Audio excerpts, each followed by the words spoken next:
what should all people do and say that will prove to be the most constructive results of what the person, in this case, Mr. Muhammad Ali, did and said when applied to one or more areas of activity?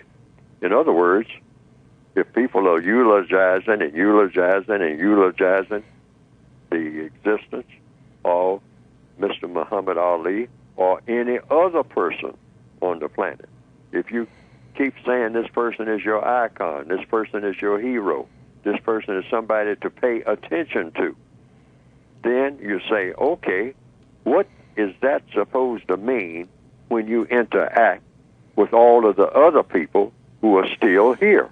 See, that's the clincher. Mm-hmm. There's a lot of white people who are out there saying Muhammad Ali was their hero.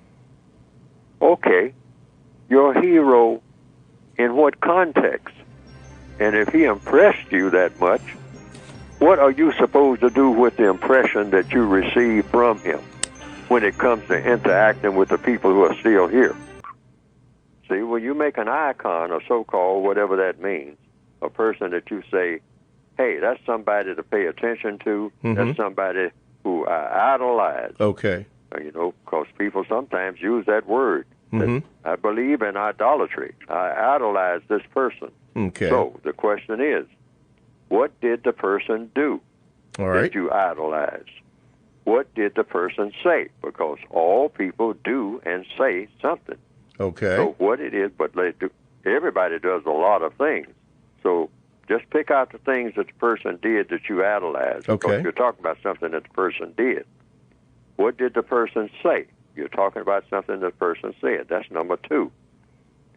Okay. Number 3, what are the constructive effects of what the person did and said? So you look around and say, now this person did and said a lot of things. Now, what were the constructive effects of what this person did and said during his or her existence? Or during the period of time that you're talking about? What did the person do or say that had a constructive effect? All right. Number 4. What are the non-constructive? Because sometimes people idolize people like John Dillinger and whatnot who did things that presumably were non-constructive. John Dillinger was a bank robber. All right. So you pick out those things. Okay. What were the non-constructive effects? And number 5? And then number 5, what should all people do and say that will prove to be the most constructive results of what the person did and said when applied to what the to one or more areas of activity? And then you go through all of the areas of activity that would apply to that person. What did the person do and say that you should follow? That's a simple way of putting it. Okay. You should do and say the same things or something similar to it in economics, in education, in entertainment, in labor, in law. How did the person interact with law?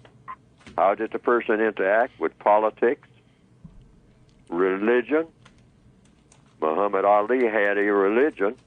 Should you copy what he said about his religion and what he should do about his religion and what his religion called for him to do? Okay. Sex. Do you do what Mr. Muhammad Ali did in the area of sex, whatever that was, or didn't do, you know? And in war. Do you believe in saying the things and doing the things that Mr. Muhammad Ali said and did when it came to a discussion or when it came to some interaction with people on the subject of war? See? Okay. And are you going to say that you approve of this and follow it? If you say he's your icon, and this applies mostly to a lot of people, I would say, and this is my footnote, who are white, who said that Mr. Muhammad Ali was their icon, a person that they admired, a person that they would presumably like to follow in his footsteps. Okay, I went through the 9 areas of activity. Would you like to follow the pattern that he set? Or just pick out any one of the things, or two of the things. You'll say, well, I didn't believe in everything he did, but I believe in some of the things.